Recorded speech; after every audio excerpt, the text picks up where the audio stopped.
We need Project Hail Mary. The book, the audiobook, the Kindle, the movie. We need it all. We need Project Hail Mary. Please go support this movie. I promise you, you will feel amaze, amaze, amaze, happy, happy, happy. That is how you are going to feel watching this movie. I promise you. Listen up. The views, thoughts, and opinions expressed in this podcast belong solely to the podcast participants and not to any participant's employer, organization, committee, or other group or individual. This podcast is for entertainment purposes only. You know, for fun. So lighten up and enjoy.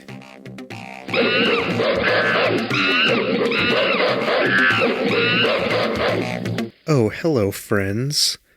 I am Sawtooth Frank, and you are listening to the Soft Serve podcast. And on this week's show, we're going to be talking about Project Hail Mary, the book and the movie. And I promise you, there will be minimal to no politics talk. So no Donald Trump in this episode. I promise. Here we go.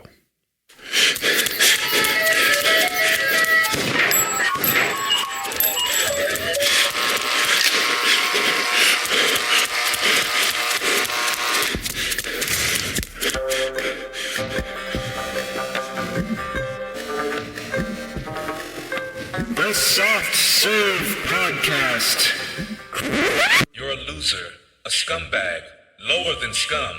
You are a absolute zero. Absolute zero.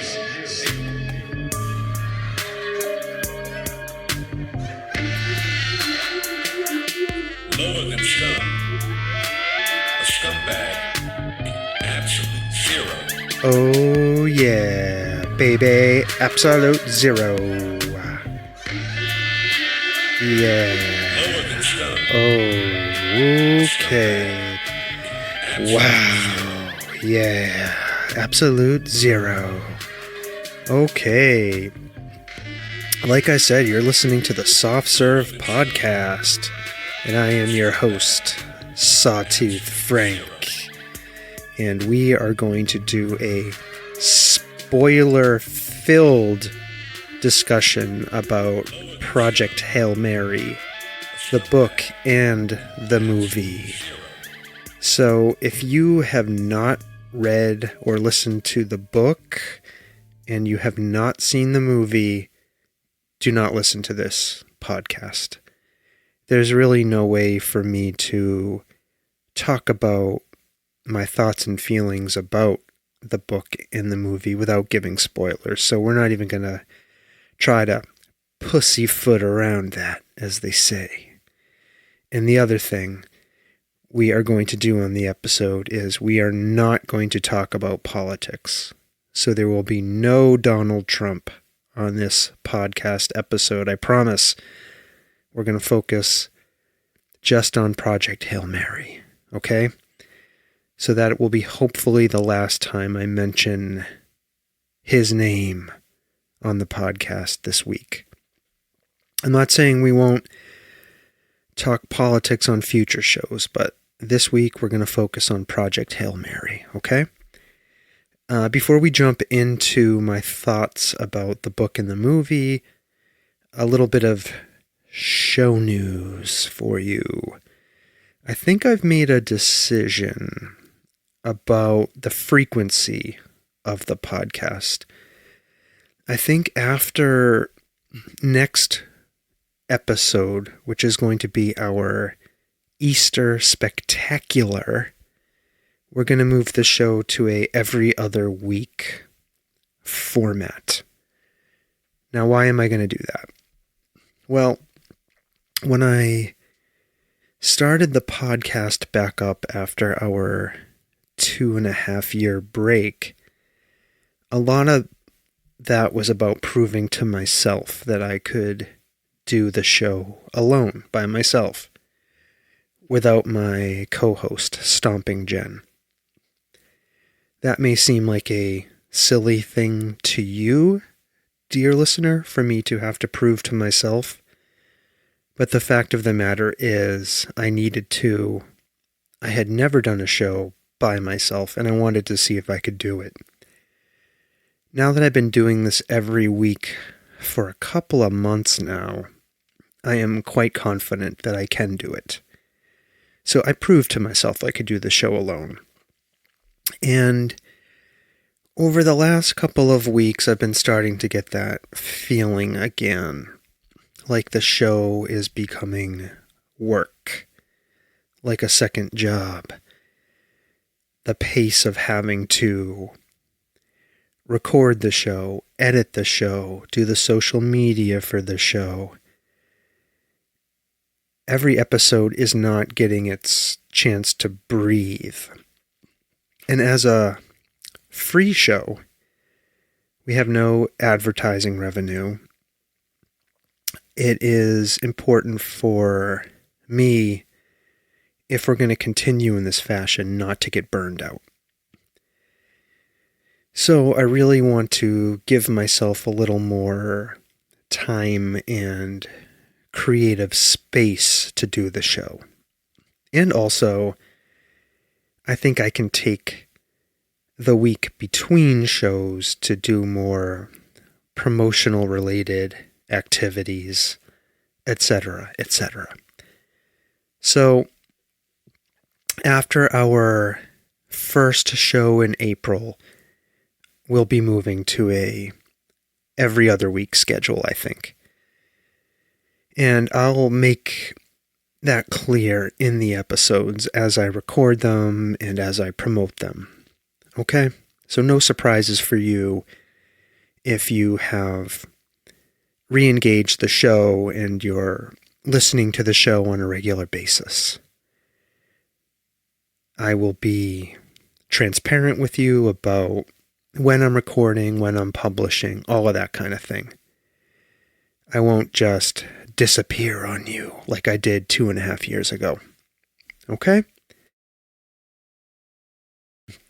So let's get into my discussion about Project Hail Mary. Now, the first thing I want to say is I am not an expert book reviewer, nor am I an expert film reviewer. I am coming to this review / discussion, whatever you want to call it, just as a fan of Project Hail Mary, the book and the film. So let's start a little bit about what is Project Hail Mary, in case you don't know. It's possible. It's possible you are living on a planet that is orbiting Tau Ceti and you've never heard of Project Hail Mary. Okay, so Project Hail Mary is a book that was written by Andy Weir, who is the author of The Martian. So that was the 2011 book and the movie that starred Matt Damon. Great book, great movie, and it was a phenomenon. Andy Weir also wrote another novel called Artemis, which he published in 2017. So Project Hail Mary, I believe, is Andy Weir's third novel, which was released on May 4th, 2021. It was published by Ballantine Books in hardcover, ebook, so like Kindle, and as an audiobook, which were all released simultaneously. I listened to the audiobook of Project Hail Mary. That's how I consumed the novel. And I'll talk a little bit more about why that's important later in my review of the book and the movie. And at some point, I think I'm going to be talking about the book and the movie sort of interchangeably. I'll be comparing them. I'll be talking about some of the differences, etc., etc. Project Hail Mary, the film, was just released. So in March 2026. It was put out by Amazon Studios, and it was directed by Phil Lord and Christopher Miller. And I think Lord and Miller are the guys who did the Lego Movie. They produced the Into the Spider-Verse films. And for the Project Hail Mary movie, they hired Ryan Gosling to star as the main character, Ryland Grace, Sandra Hüller to star as Strat, who is one of the other main characters, and James Ortiz, who plays the character Rocky, who is an alien being. And we're going to talk about that in just a second. Again, this review/discussion is really directed towards folks who have consumed the novel and or the movie. So if all of what I've said so far is confusing and doesn't make any sense, you may want to dip on out of this and go read or listen to the novel and or see the movie, and then come back to this episode, okay? Because I'm going to jump into details about the story now. So what is the story about? What is Project Hail Mary, the story? Well, it focuses on the main character, whose name is Ryland Grace. And Grace is a former science teacher who wakes up alone on a spaceship with absolutely no memory of who he is or why he's there.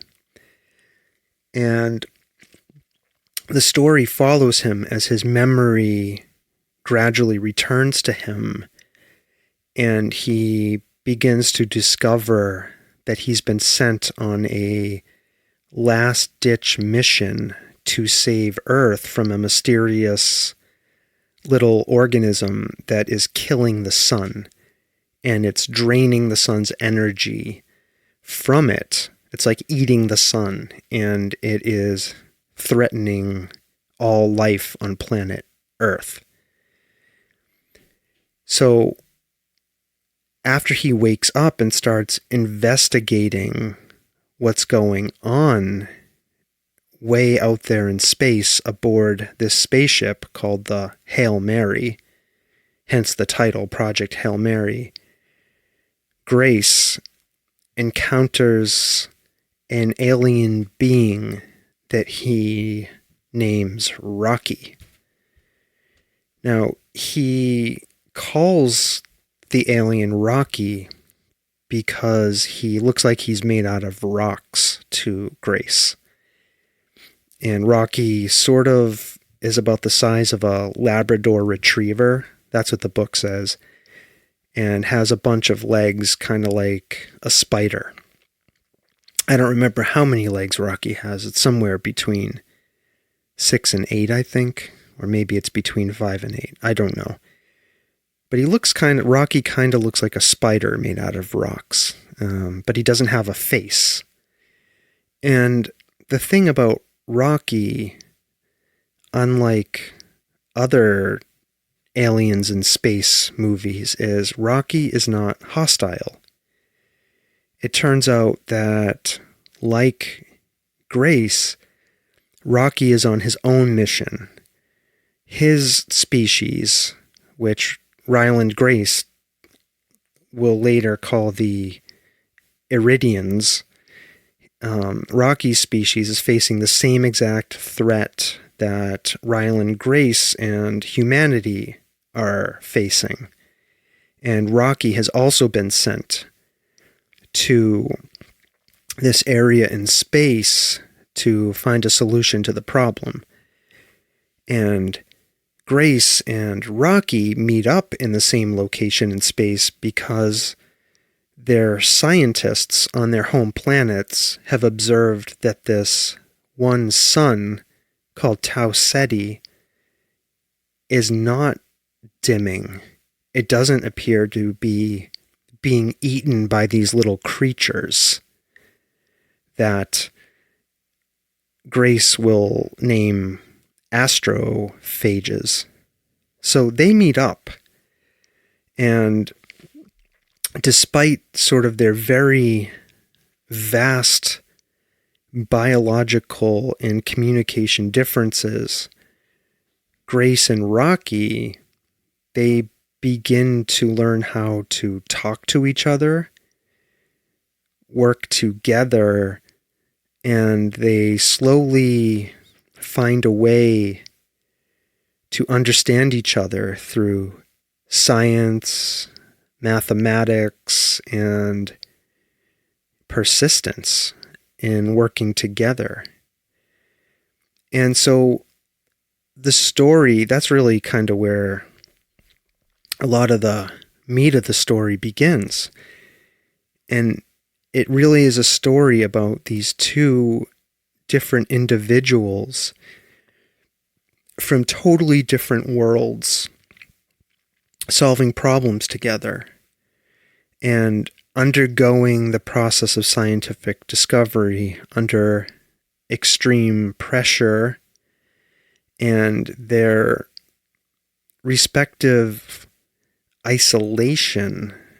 Remember, both of them have sort of been in space alone and have traveled vast distances to this star. They form a partnership. And as the two of them, Grace and Rocky, work side by side to try to understand what is causing their suns to be destroyed by these astrophages, they become friends. They form this really tight bond with each other and combine sort of their unique bodies of knowledge and their different ways of using ingenuity to approach problems to confront this crisis that neither one of them could solve alone. So, it is this really heartfelt story about cooperation across these unimaginable differences to solve a problem that is threatening both of their species and their planets. It's a really human story at its core, I think, despite the presence of this alien, Rocky. And I have to say, in recent years, I have not read a lot, although every year I probably am averaging around 5 to 10 books that I'm reading. And it's usually a mix of fiction and nonfiction. But I have to say, this is probably my favorite story that I have read in the last 10 years. I absolutely loved this book. And I discovered the book through a movie podcast that I listened to called The John Campea Show. And John does a daily show that's focused on movies and TV and entertainment.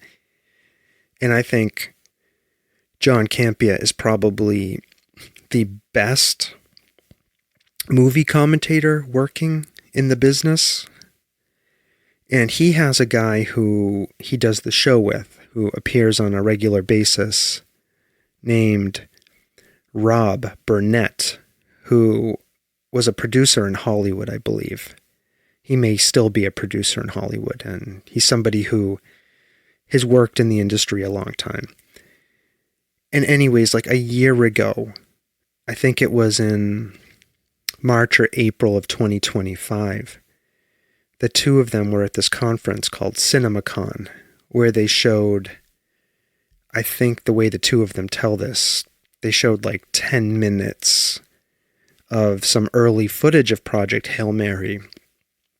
And Rob Burnett, who's on the John Campea show, said this film is going to win Best Picture of 2026. And the two of them began talking about the story of Project Hail Mary and why it was so special, and I became really intrigued by it. So I was looking for a book to listen to when I was on our long-ass winter 2025/2026 cruise through Europe and Africa. So I picked up the Project Hail Mary audiobook and I listened to it on my daily walks around the deck of the cruise ship that I was on. And my mind was absolutely blown by the story of Grace and Rocky. Now, one of the things about Rocky is, I mentioned earlier, the alien, he doesn't have a face per se, but he still communicates with sound. And it's sort of like this sing-songy musical tones that Rocky communicates in. And the audiobook does a really good job performing all of that. So when you're listening to the audiobook, you begin to, hear Rocky as a character alongside of Grace and the narrative that Grace is giving. So, in the book, there are these really touching moments, and in the movie as well, where at the end of the Project Hail Mary story, Grace sort of has a decision to make. How do I want to say this? He decides, so him and Rocky in the book and in the movie, they figure out a solution to the problem that is threatening their homeworlds, right? So they go to this sun that is not experiencing any damage from these little astrophage creatures. They're, for some reason, not able to eat the sun in this one star system called Tau Ceti. That's the name of the sun, Tau Ceti. And what they figure out is Grace and Rocky uncover that is the astrophage's home turf, and in that environment there are these little natural predators that eat the astrophage and keep them in check so they can't destroy the sun. So Grace and Rocky devise a plan to capture these little predators, breed them, and take them home to their separate star systems. So they decide to go their separate ways. Now, one of the plot points of the book is that the astrophages themselves, these little things that eat the sun, they contain so much energy that they are used as fuel for Grace's and Rocky's starships. So the Project Hail Mary uses astrophage as fuel, and Rocky's ship also uses astrophage. So what happens is Grace and Rocky go their separate ways. They've solved the problem. They know why the astrophage aren't eating the sun Tau Ceti. Because of these little naturally occurring predators, which Grace names Tauamoeba because they look like little amoebas. So they breed a bunch of them. They put them in these containers and they go their separate ways. So as Grace is traveling back to Earth, he begins to run out of fuel on his ship. Remember, it's powered by astrophages. And he realizes that the Tauamoeba that he and Rocky captured and were breeding managed to escape from the containers on Grace's ship. And he realizes he's not going to have enough fuel to get back to Earth. But if he turns his ship around and goes and finds Rocky, then he can give him what's left of his fuel and Rocky can get back to his home planet. So Grace basically is making this decision that he's going to die to save his friend Rocky. And in the book and the movie, there was a previous incident where when they were collecting the Tauamoeba from this planet that was near the sun, Grace got into a really bad accident and Rocky saved his life and almost killed himself in the process. Because Rocky comes from a planet that is basically ammonia-based and it's super hot.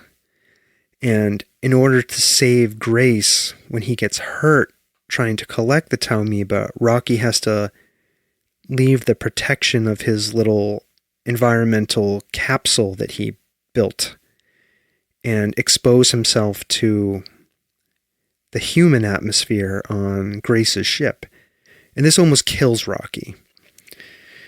So Grace, later, in contemplating whether he's going to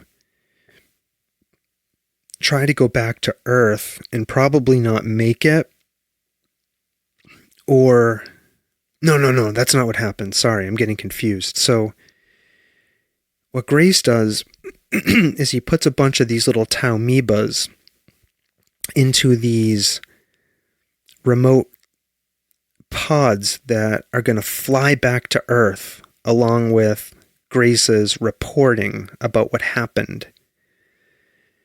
So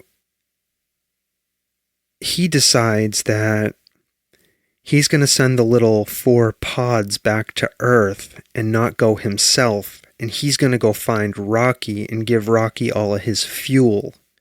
And so that Rocky can go home. It's like a gigantic sacrifice that Grace is making for his alien friend, Rocky. And when he meets back up with Rocky, he finds Rocky stranded in space. His ship has run out of astrophage fuel. And he gets to Rocky's ship. And when Rocky discovers that Grace has come back to save him, he, explodes with joy and gratitude. And it's just like the most emotional moment in the book and in the movie. And when I listened to this on audiobook, I was openly weeping as I was walking around on the cruise ship.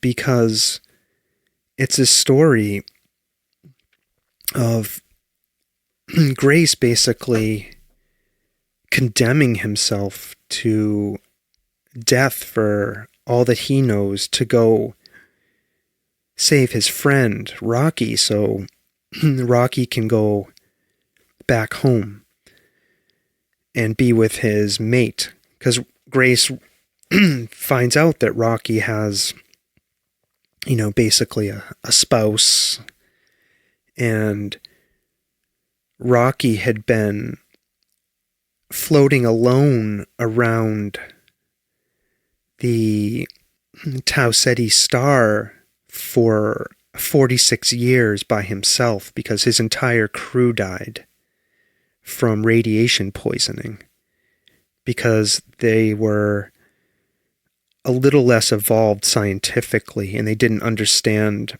about space radiation and how that can kill you. So, it's a really poignant moment in the book and in the movie. And it really moved me. Because I think I'm at that point in my life where, I have less time in front of me than I do behind me. And I think a lot about relationships and death and sacrifices. And I'm kind of at that point in my life where I think, I've had a good run, and if I was ever forced to make a sacrifice on the order that Grace is making for Rocky, could I do it? Would I do it? I think about that stuff all the time. And that moment in the book and the movie when Rocky realizes that Grace has come back for him just blew me away. Like I said, I was openly weeping and crying because the voice acting in the audiobook is so good. The voice acting of the Rocky character in the movie is phenomenal. And I loved the book and the movie. And the movie did not disappoint. It did such a good job representing Grace. So Ryan Gosling did an amazing job acting the character of Grace. The man who played the character of Rocky, James Ortiz, did an amazing job. And Rocky was mostly done with practical effects, so it's a puppet. It's not mostly CGI, it's mostly a puppet. And that guy, James Ortiz, I think did the voice and was the puppeteer for the Rocky character in the movie. So, absolutely loved the movie. Lord and Miller, the directors, knocked it out of the park. I cannot recommend this movie enough. I'm thinking about going and seeing it again. I loved it so much. So I'm curious if you have seen it and you've read the book, what was your reaction to Project Hail Mary? I would really love to know. I cannot find a lot of people to talk to me about this, surprisingly, because I was perusing social media today and I saw dozens of reels about Project Hail Mary. People leaving the theater crying, expressing surprise that they cared about this puppet so much, the Rocky character. And again, they do such an amazing job getting you to care for and love this character of Rocky. And it's literally like a pile of rocks with legs. It has no face. And the directing and the acting is so good. They make you fall in love with this fucking thing. It's incredible. Go see this movie. Get the book and read it too. So, if you're a fan of the book and the movie, I'll point out a couple of differences between the book and the movie that that I observed that are worth mentioning. I think the narrative structure between the book and the movie are a little bit different. The book, it takes a lot more time alternating between Ryland Grace's present-day space survival situation and his flashbacks that tell us how he ended up on the Project Hail Mary. The movie, in contrast, I think tells the story in a little more of a linear fashion, and it's much more streamlined. So it has fewer back and forth shifts between the present and the past. I think mostly to keep the movie more tightly paced, because the audiobook is like 16 hours long. Right, and they can't make a 16-hour movie, obviously. I guess they could have made this a television series, but I don't think that would have been the right thing to do. I fucking love movies. I love good science fiction movies. And this movie, Project Hail Mary, I think is movie making at its pinnacle form. It is so good. It is so good. Okay, so there's some differences in the tone of the book versus the movie.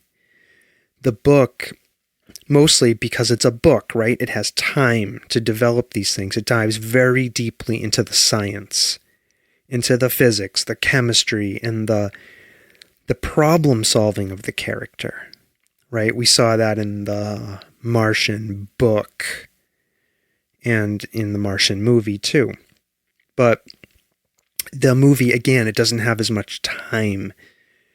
So it kind of dials back the deep science a little bit, more in favor of focusing on the relationship between Ryland Grace and Rocky, and sort of trying to build that emotional investment in those characters versus sort of focusing more on the science.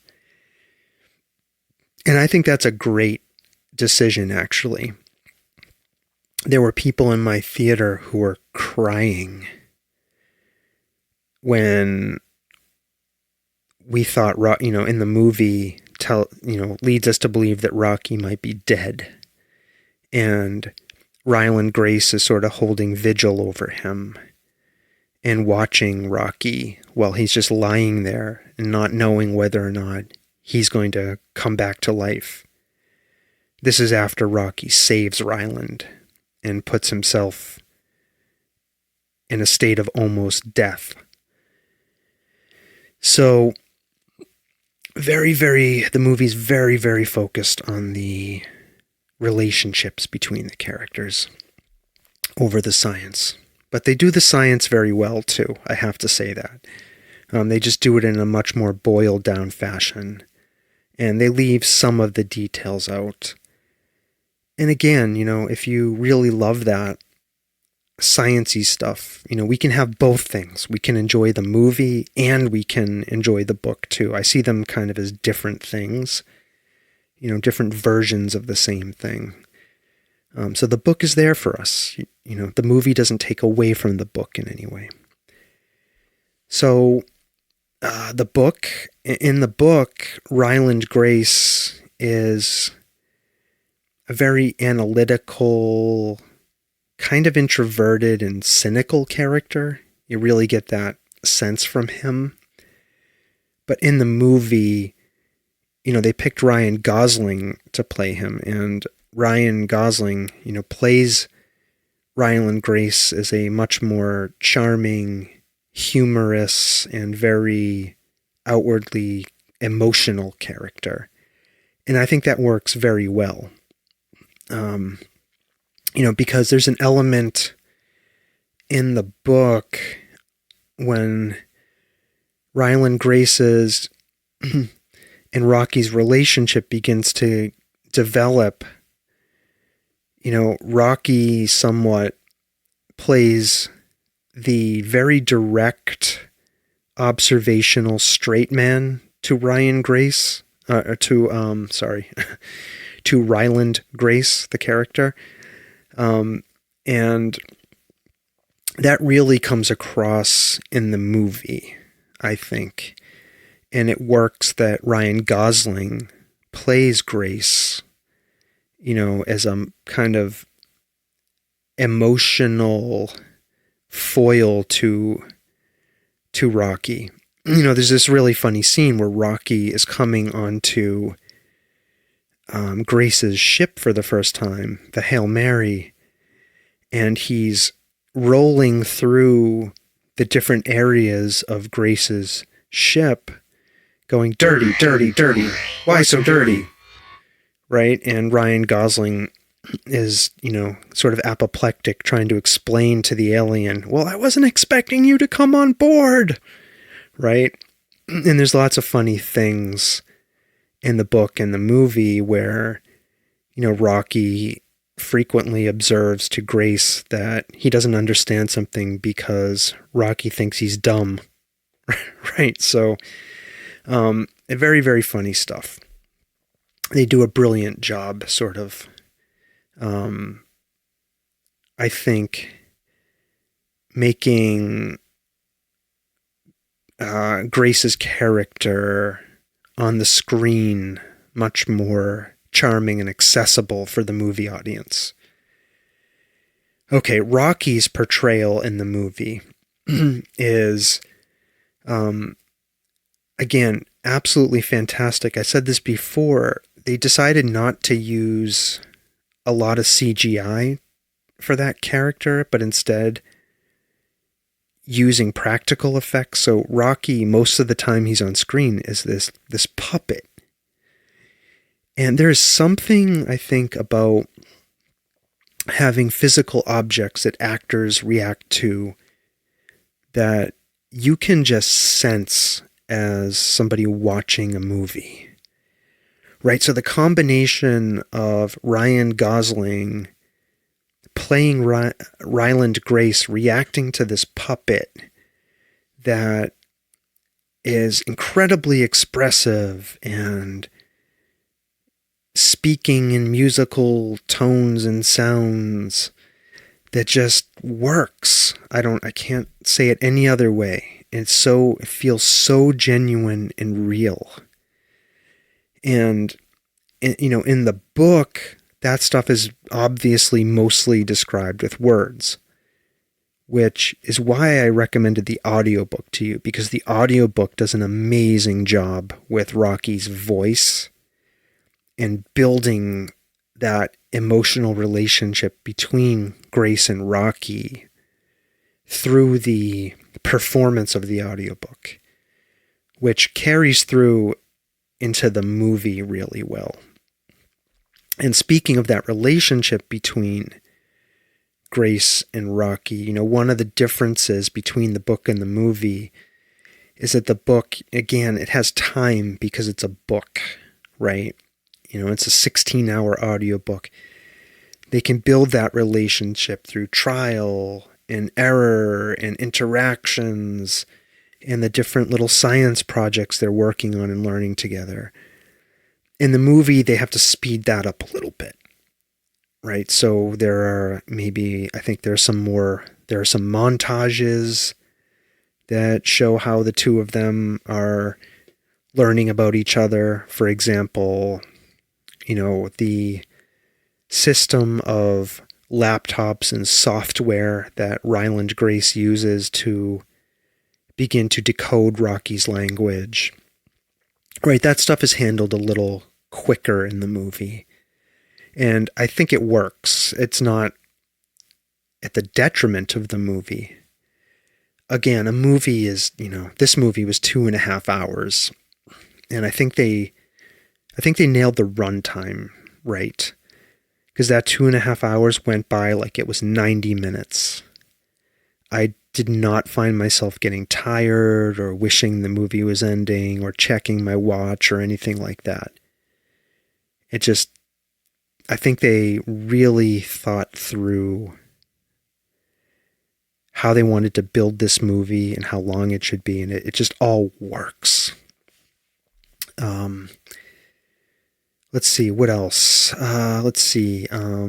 Obviously, again, the book, it can spend a lot more time on the sort of step-by-step processes of the experiments that Ryland and Rocky are doing, right? Their successes and failures, and the book is very science-heavy. And I don't know if any of that science is accurate. There may be people who are scientists who read the book and watch the movie and are like, this is total bullshit.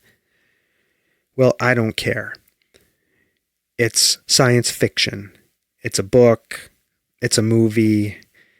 And the movie does a really great job of taking those very extended book-based sequences and simplifying them and moving the story along in a way that we can understand.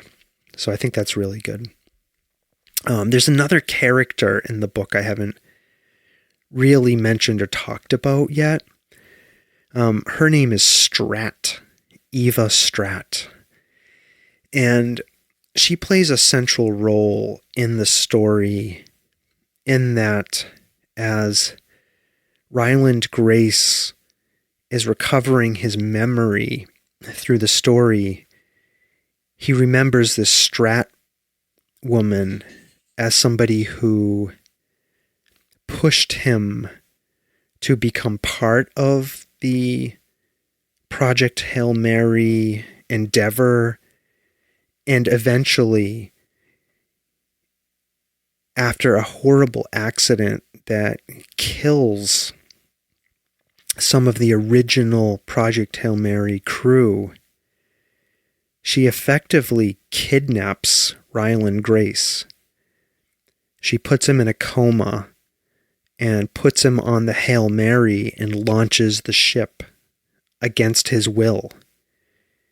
You know, she gives him a choice in the story. She's like, you are the world's expert in astrophages, and I need you to go on this mission now that the original people are dead.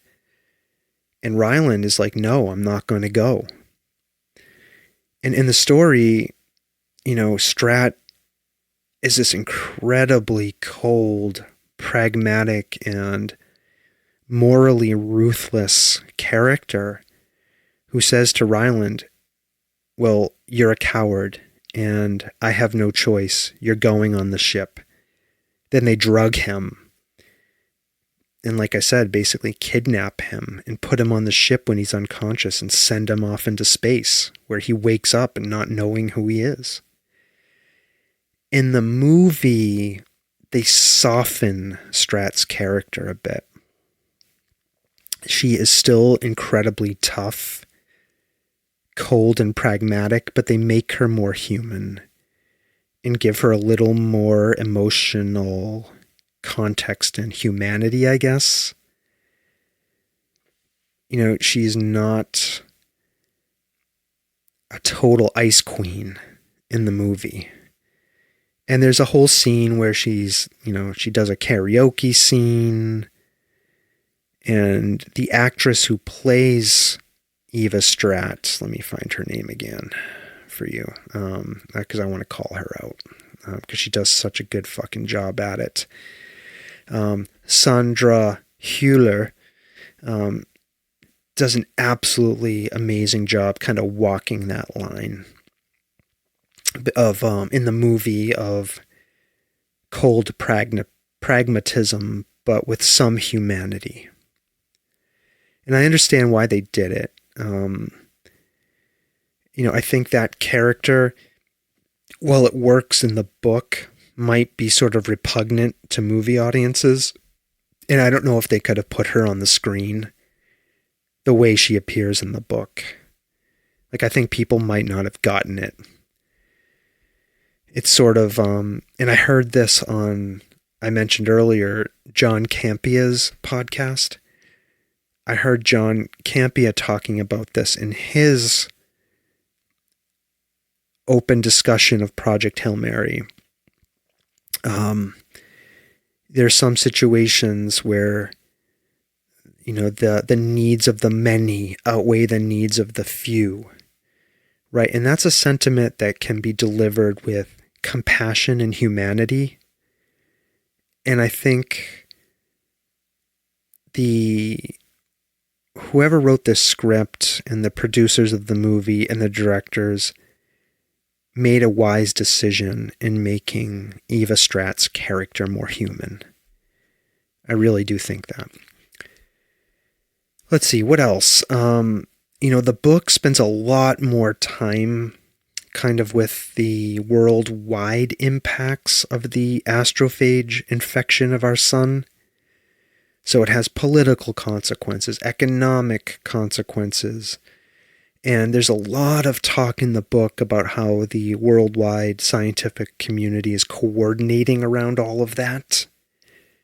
And the movie, it sort of reduces a bit of that and boils it down and focuses much more on Ryland Grace's mission and his perspective and his relationship with Rocky.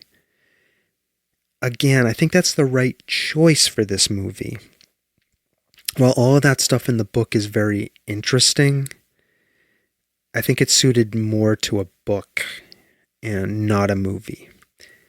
And maybe it would have worked in a TV series of this, but I'm going to go back to my former statement. I think a story like this is fucking made for the movies. It's made to be seen on the big screen.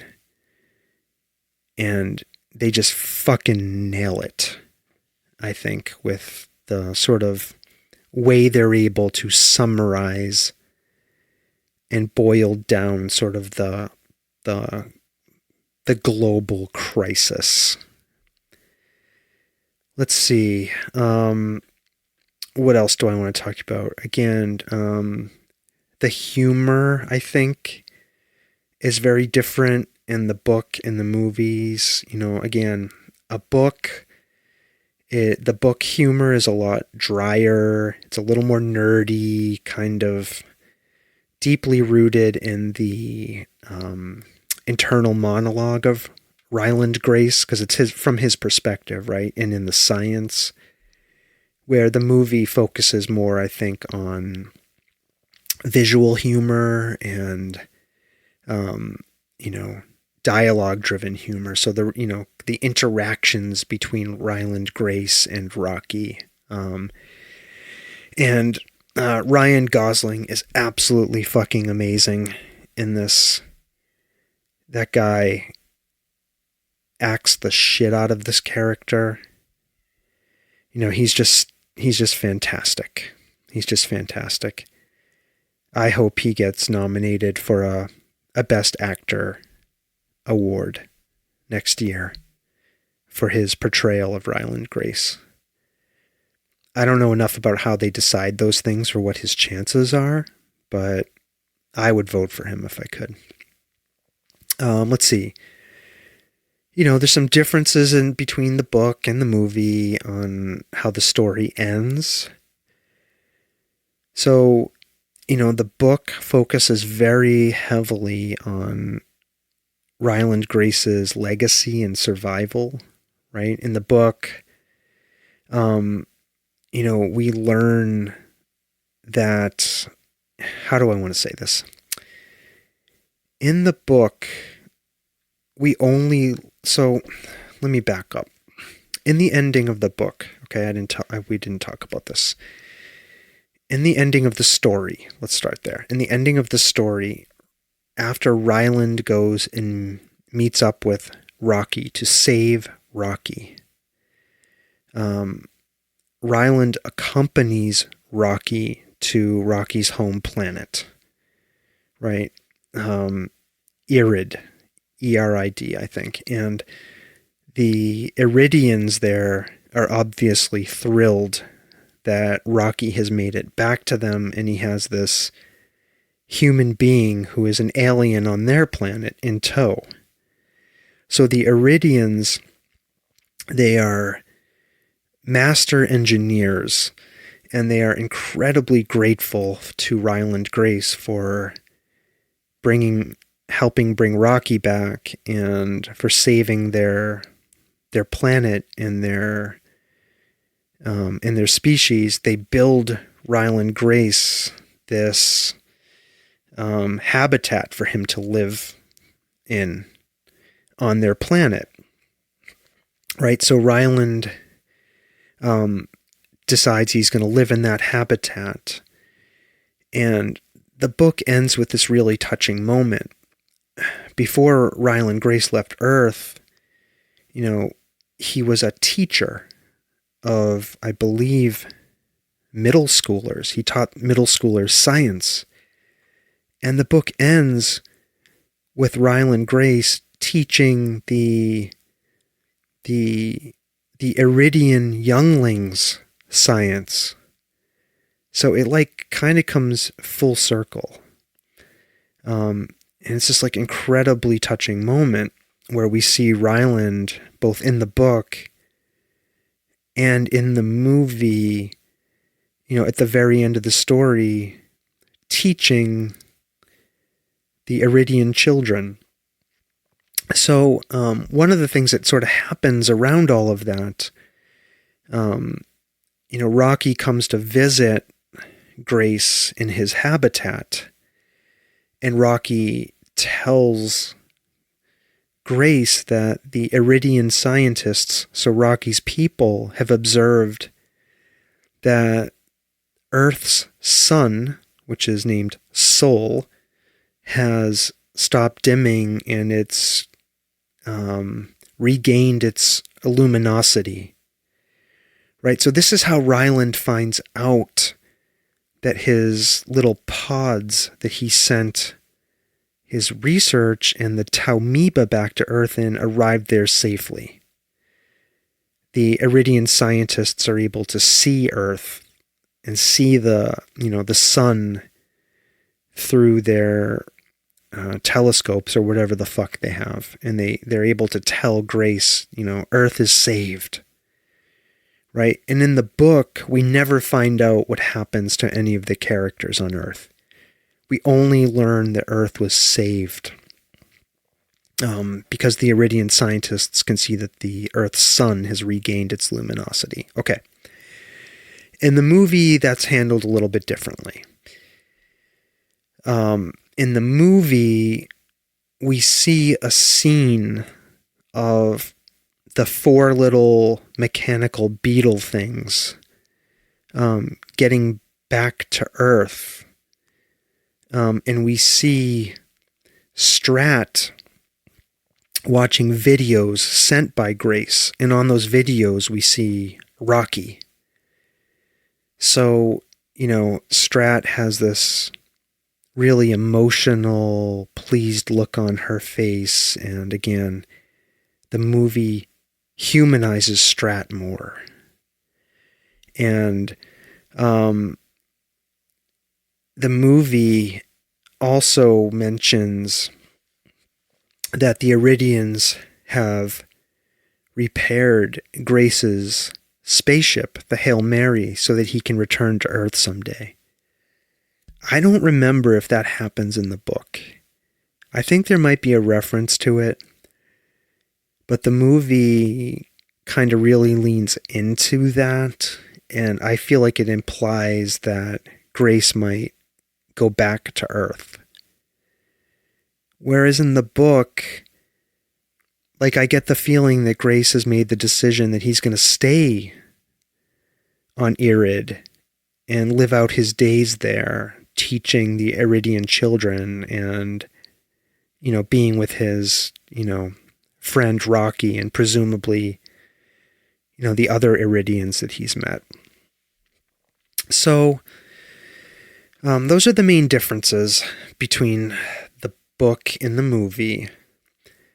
And I think what the movie does really good, and again, I want to say, I am not a you can only love the book or the movie type of person. I don't think a movie takes away from a book. I try to see a movie or a TV show based on a book as like a slightly different version of that book or story. Like sort of maybe, I don't know, like an alternative universe version of it, where maybe some of the things are a little bit different, but for me, they're equally enjoyable. I get to have more of the thing I love because I have the book and the movie. You know, like one doesn't take away from the other for me. Even if the movie is total shit, which this wasn't. This movie was amazing. Right? It takes away nothing from the book to have a movie with some differences in it, in my opinion. So, you know, again, the movie, you know, really, in my opinion, excels at making these characters, Ryland Grace, Rocky, even Strat, much more emotionally accessible, right? Well, they are emotionally accessible in the book. That's kind of earned very slowly, but in the movie, you know, it really comes on a lot faster and hits you much harder in those poignant moments. And so much credit has to go to Ryan Gosling, who's playing Grace, and helping us, you know, see Ryland Grace as a human, right? And sort of less as a, how do I want to say this, awkward scientist, right? You know, we're really rooting for Grace because he's played in such a human way. The movie brings Rocky alive in a way that is, again, I don't feel like I'm doing a good job here describing to you how amazing the character of Rocky is on the screen. He's so fucking cool. You know, he is unforgettable in his humor, his emotional connection to Grace. And this is a fucking pile of rocks without a face. And it's just, it all works. I don't know how they did it. It is so amazing. I think Rocky will go down as my favorite on-screen alien ever. You know, the sound design and the physical presence of the Rocky puppet, you know, turns that character into a true co-lead for Ryan Gosling, right? He's not a gimmick. And I think this is by far the movie's biggest win. They fucking nailed Rocky. None of this would have worked if they didn't get Rocky right. If Rocky had been a cold, flat CGI creation, I don't think this would have worked. The movie does the pacing really well. Again, it has to, because it's a movie, right? We can't have a 10-hour movie. It really focuses, I think, on the best moments of the book, trims out some of the stuff that we don't really need in a movie. And, you know, it never feels kind of didactic and overbearing from a narrative perspective when it comes to the science. The movie, again, because it's a visual medium, we get to see things that we can only imagine, right? By reading the book or listening to the audiobook. The swarms of astrophage, right? The big, giant ribbons of astrophage traveling from the sun to a planet, right? In the infrared spectrum are amazing. The scenes of the Hail Mary ship are amazing. Rocky's ship, which is called the Blip A, is fantastic and amazing. Rocky's home planet we get to see, something we can only imagine in the book, right? And again, you may be saying to yourself, well, I would rather imagine those things. Okay, that's fine. You can imagine them, right? The movie's not going to take that away from you. And if you don't want to see the movie, you don't have to see it. But I really encourage you to see it. And, again, this is just somebody else's vision of the story. And what else can I say? I think maybe one of the most monumental accomplishments of the movie here, and what it does well, is the mainstream appeal. It's going to bring this story to so many people, right? It's going to make this story more accessible to people who might be turned off by some of the science-heavy stuff in the book, right? And it does a good job, I think, of making this appeal to a broader audience without dumbing anything down.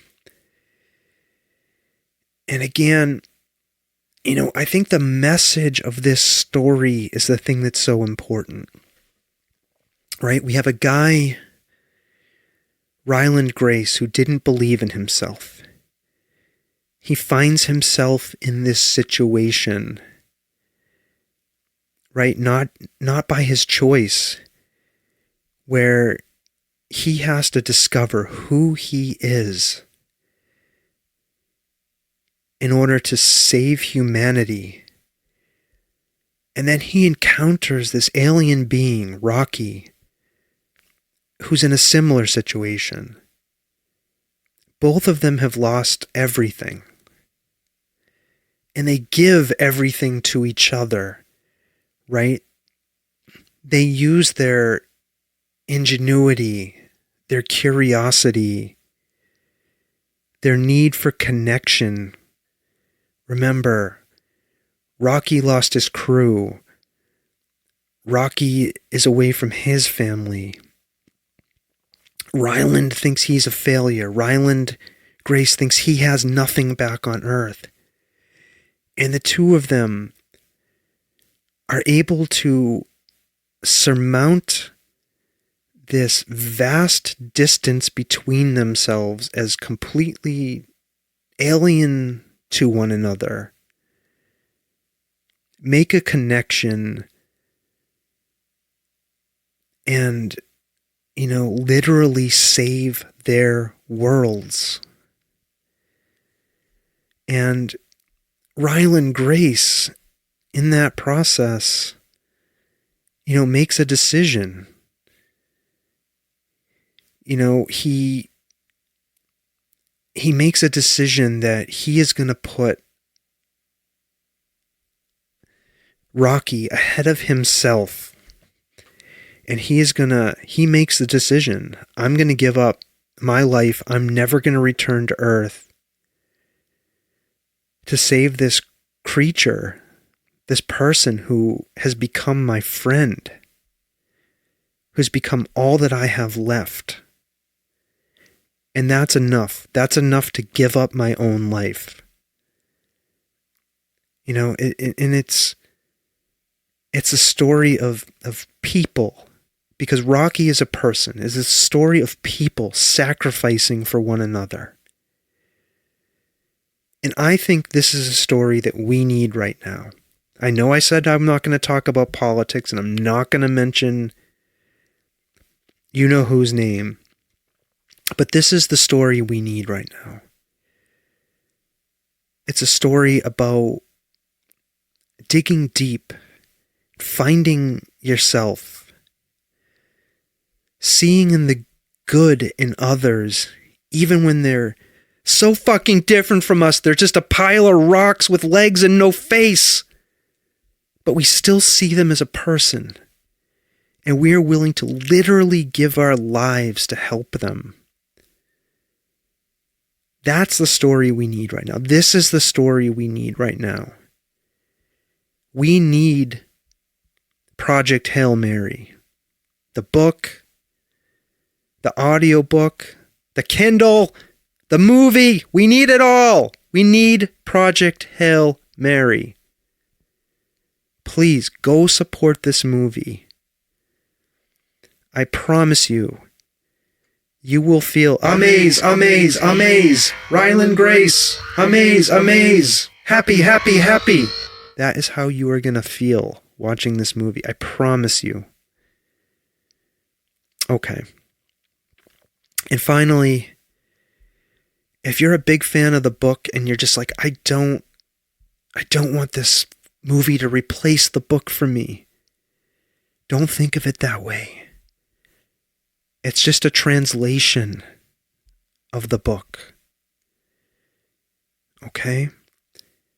Don't wait for this movie to come out in streaming either. Go see it in a movie theater. This is something to be experienced with other people. I saw it at 11:45 a.m. on a Sunday. The theater was packed. People were laughing, people were crying, people were cheering. It felt like the old days back in the theaters where we all came together and experienced these things. Look, I'm not fucking naive, okay? I don't think Project Hail Mary is going to save humanity. I don't think it's going to save our nation. But God fucking damn it, we need a little bit of hope in this world. And that's how this book and this movie made me feel. So please, get the book, see the movie, go see it in a theater. I promise you, you will love it. Okay? That's it. That's my review of Project Hail Mary. I thought this was going to be 20 minutes. And it's an hour and 11 minutes. I have no fucking idea how that happened. Jesus Christ. All right, folks. So listen. You can follow the podcast. If this is the first time you're listening to my show, you can follow the podcast on Facebook, on Instagram. We have a Substack. Sometimes I write shit and publish it on Substack. We're on Blue Sky. We're on X. Okay? Soft Serve Podcast. You can find us there. If you want to send me some feedback, I would love to hear it. Whether you agree with me, whether you think I'm full of shit, whether you think I talk too slowly, whether you think I swear too much, I don't know. Whatever you want to say to me, that's fine. I don't care. Say it. I love to hear from you. So please, send me a note, okay? You can go to our website too if you want. I have a form there you can fill out and send your comments in. I'll get them that way too, okay? And if you are old-fashioned and you'd just like to do email, softservepodcast@gmail.com, okay? So that's it, folks. That's the episode this week. Remember, next week I'm going to be doing my Easter Spectacular episode. So stay tuned for that. And I will say to you now the thing that I say at the end of each episode, which is, bye now, bye now, bye now.